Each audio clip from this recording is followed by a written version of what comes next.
Hello everyone, welcome to channel learn with ease.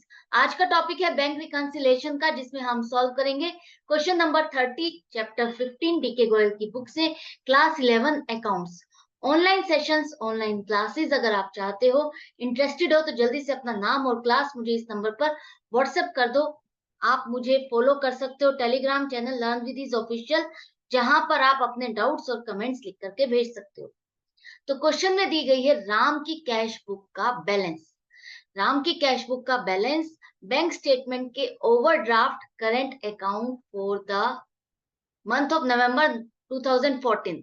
मतलब कि जो बैंक स्टेटमेंट है आपके करंट अकाउंट ओवरड्राफ्ट का एक अकाउंट है, उसके बैलेंस से मैच नहीं कर रहा। तो अब आपको यहाँ पर मैच करना है, आपको देखना है कि पासबुक का बैलेंस कितना है।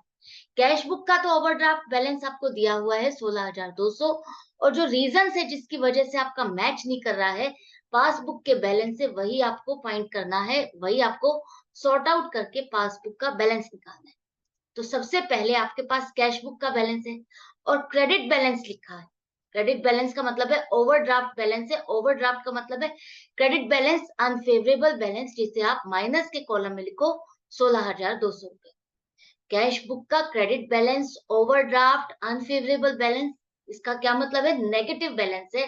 आपके बैंक के अकाउंट में पैसा नहीं है, आपने ज्यादा विड्रॉ किया हुआ है और पैसा है नहीं वहां पर, तो वो क्या कहलाता है? आपका ओवरड्राफ्ट। ओवरड्राफ्ट है आपका 16,200 रुपए आपकी कैश बुक के अकॉर्डिंग। आपको पहुंचना है पासबुक के बैलेंस तक। तो आपको देखना है कि पासबुक में किसी भी ट्रांजेक्शन को क्या किया आपने, उसके अकॉर्डिंग आपको चेंजेस करने हैं अपनी कैश बुक के बैलेंस में। कैश बुक में उसी तरह से आपको चेंजेस ला करके अपने पासबुक के बैलेंस तक पहुंचना है। तो एक एक क्लू को उठाओ और उसको क्रैक करो। जैसे कि फर्स्ट है आपका कैश बुक का, आपने जो पेमेंट साइड होती है, पेमेंट साइड आपकी कौन सी होती है कैश बुक में? क्रेडिट साइड होती है। उस क्रेडिट साइड का टोटल आपने 500 रुपए से अंडर कास्ट, अंडर कास्ट का मतलब है कि आपने 500 रुपए से कम टोटल किया है। जैसे कि मान लो टोटल बनता है 5,000 और आपने 5,000 की जगह आपने उसको लिखा कितना? 4500 रुपए। तो 4500 रुपए लिखने से, 500 रुपए आपने कम लिखने से, आप जब एंड में जा करके उसको माइनस करोगे, पेमेंट साइड का टोटल अगर आपने 500 रुपए से कम लिया, तो इसका क्या मतलब है कि आप अपने खर्चे को कम दिखा रहे हो। आप अपने खर्चे को कम दिखा रहे हो। तो इससे क्या हुआ? आप अपने कैश बुक में बैंक का बैलेंस कितना दिखाओगे? 500 रुपए से ज्यादा दिखाओगे। जब हम अपने पैसों में से खर्चे को जितना हुआ है उसकी जगह कम अमाउंट से माइनस करेंगे, तो आपको तो यही लगेगा ना कि आपका बैंक बैलेंस 500 रुपए से ज्यादा है। जबकि आपने ही खुद ने ही टोटल रॉन्ग किया है। आपने 5,000 की जगह 4,500 लिख दिया, तो आपका 500 रुपए का बैलेंस जो कम होना चाहिए, आपने ज्यादा शो किया हुआ है। तो ये आपकी कैश बुक की मिस्टेक है, पासबुक ने तो ये मिस्टेक नहीं की। तो कैश बुक में आपने अननेसेसरीली 500 रुपए बढ़ा के दिखाए हुए हैं, तो वो आपको क्या करना होगा? लेस करना होगा। आपको यहाँ पर लेस करना है -500 रुपए। क्यों? क्योंकि पासबुक में ऐसी कोई गलती नहीं की है, पासबुक में ऐसी कोई भी 500 रुपए से आपने माइनस नहीं किया है। तो हम यहाँ पर क्या करेंगे? वापस इसको माइनस कर देंगे। Cash book payment side under casted 500 रुपए, जो कि आपने 500 रुपए से एक्सेस बैलेंस दिखाया हुआ था, उसको आप माइनस कर। अच्छे से समझ में आ गया? ये कैश बुक की मिस्टेक थी, तो पासबुक में तो हुई नहीं, तो आपको कैश बुक में ही करेक्शन करनी थी। तो वो तो आपको करनी ही होगी मैच करने के लिए। क्लियर हो गया ये पॉइंट अच्छे से? नेक्स्ट है आपका, आपने एक चेक ड्रॉन, ड्रॉन का मतलब है इशू किया। एक चेक 13,600 रुपए का किसी को पेमेंट करने के लिए आपने दिया, और वो आपने कौन से अकाउंट, आपके मान लो दो अकाउंट है, एक है सेविंग डिपॉजिट अकाउंट और दूसरा है आपका करंट अकाउंट। तो आपने जो चेक काट के दिया वो सेविंग डिपॉजिट अकाउंट का काटा था, और आपने उसको कैश बुक में किस अकाउंट में डाल दिया? आपने अपने करंट अकाउंट में डाल दिया। तो ये चेक अगर आपका सेविंग डिपॉजिट अकाउंट की चेक बुक से आपने काटा है, तो सेविंग अकाउंट से ही आपका बैलेंस कम होगा, करंट अकाउंट से तो कम नहीं होगा ना। तो आपने क्या किया? इसको 13,600 रुपए से आपने कैश बुक में करंट अकाउंट के बैंक का बैलेंस कम कर दिया। जबकि ऐसा हुआ नहीं है। ये जो चेक है आपका सेविंग अकाउंट से रिलेटेड है, करंट अकाउंट से नहीं। तो बैंक ने बैलेंस सेविंग डिपॉजिट अकाउंट का कम किया है, करंट अकाउंट का नहीं। तो पासबुक में तो ये 13,600 रुपए माइनस हुए नहीं, लेकिन आपने अपनी कैश बुक में करंट अकाउंट का बैंक का बैलेंस 13,600 रुपए से माइनस कर दिया, लेस कर दिया, घटा दिया। तो अब क्या करें? कैश बुक ने घटा दिया, पासबुक ने घटाया नहीं। आपको किसके अकॉर्डिंग चलना है? पासबुक के अकॉर्डिंग। तो पासबुक ने नहीं घटाया तो हम भी क्या करेंगे? ऐड कर देंगे। ऐड करो, cheque wrongly entered in cash book 13,600 रुपए, प्लस कर दो। करेक्ट। नेक्स्ट है अब आपका एक चेक है 18,800 रुपए का ड्रॉन, मतलब कि इशू किया, किसी को पेमेंट करने के लिए आपने चेक काट के दिया 18,800, आपने कैश बुक में एंटर कर दिया। जैसे ही आपने चेक काटा, आपने अपनी कैश बुक में बैंक का बैलेंस घटा दिया कि मेरे बैंक से 18,800 रुपए कम हो गए, मैंने पेमेंट कर दी। लेकिन ये चेक बैंक के पास प्रेजेंट ही नहीं हुआ। प्रेजेंट मतलब जिसको आपने काट के दिया वो बैंक में पहुंचा ही नहीं, बैंक में अभी तक उसने जमा ही नहीं किया कि उसको पैसे ये निकाल सके, ये पैसे उसको मिल सके। जब आपको कोई चेक मिलता है तो आप उसका क्या करते हो? बैंक में जाते हो, जमा करते हो, तभी तो आपको पैसा मिलता है। जब तक आप पहुंचोगे नहीं तो आपके पैसे कैसे मिलेंगे? तो ऐसे ही आपने किसी को चेक काट के दिया और वो बैंक में नहीं पहुंचा, तो पासबुक में तो ये 18,800 रुपए कम हुए नहीं, लेकिन कैश बुक में जैसे ही आपने चेक काटा, आपने कैश बुक में बैलेंस कम कर दिया। तो कैश बुक में बैंक का बैलेंस कम हो गया, पासबुक में नहीं हुआ। तो अब हम क्या करें? किसके अकॉर्डिंग करना है आपको? पासबुक के अकॉर्डिंग।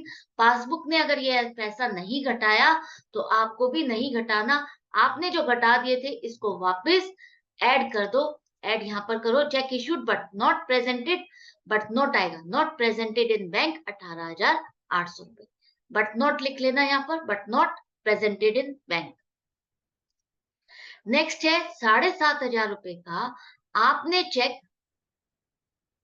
डिपॉजिट करने के लिए भेजा, send to the bank for collection. का क्या मतलब है? कोई चेक आपको मिला 7,500 रुपए का और आपने वो बैंक में जमा करने के लिए भेज दिया। जैसे ही जमा करने के लिए भेजा, आपने अपने कैश बुक में डेबिट साइड पर इसको एंटर किया और बैंक का बैलेंस बढ़ा दिया 7,500 से। लेकिन बैंक कब एंटर करता है? बैंक आपको कब क्रेडिट देता है? जब उसको क्लियरिंग मिलती है। और बैंक ने अभी आपको ये क्रेडिट नहीं दिया, क्योंकि अभी इसको क्लियरिंग नहीं मिली। बैंक ने पासबुक में आपका 7,500 रुपए से बैंक का बैलेंस नहीं बढ़ाया। Credited by the bank, not credited by the bank का मतलब है बैंक ने आपका बैलेंस नहीं बढ़ाया है। 7,500 रुपए बैंक ने अभी आपके जमा शो नहीं किए। आपने अपने कैश बुक में बैलेंस बढ़ा दिया 7,500 से, बैंक ने नहीं बढ़ाया 7,500 से। तो अब क्या करें? पासबुक में तो जीरो है, कैश बुक में आपने 7,500 रुपए बढ़ा दिए। पासबुक के अकॉर्डिंग करने के लिए आपको क्या करना होगा? जो बढ़ा दिए हैं 7,500 रुपए, इसको रिवर्स करो, माइनस करो, 7,500 रुपए लेस कर दो। Check deposited but not credited by bank 7,500 रुपए। क्लियर है? जैसा आपको नेक्स्ट पॉइंट तक पहुंचने के लिए करना है, कैश बुक का बैलेंस है, पासबुक के अकॉर्डिंग करना है। पासबुक का बैलेंस चाहिए तो जैसा पासबुक में एंट्रीज हुई है आपको उसके अकॉर्डिंग उसी तरह से एंट्री करनी है। पासबुक में अगर जमा है तो आप भी जमा कर दो, पासबुक ने अगर माइनस किया है तो आप भी माइनस कर दो। यही आपको करना है। रिकंसिलिएशन स्टेटमेंट में कुछ भी मुश्किल नहीं है। नेक्स्ट पॉइंट है, आपके बैंक चार्जेस है 150 रुपए, जो कि बैंक स्टेटमेंट में आ रहे हैं, लेकिन आपने कैश बुक में एंटर नहीं किए। बैंक जब भी अपनी सर्विसेज के चार्जेस लेती है वो डायरेक्टली आपके बैंक अकाउंट से काट लेती है, और वो आपको कब पता चलता है? जब आपके पास बैंक स्टेटमेंट आती है।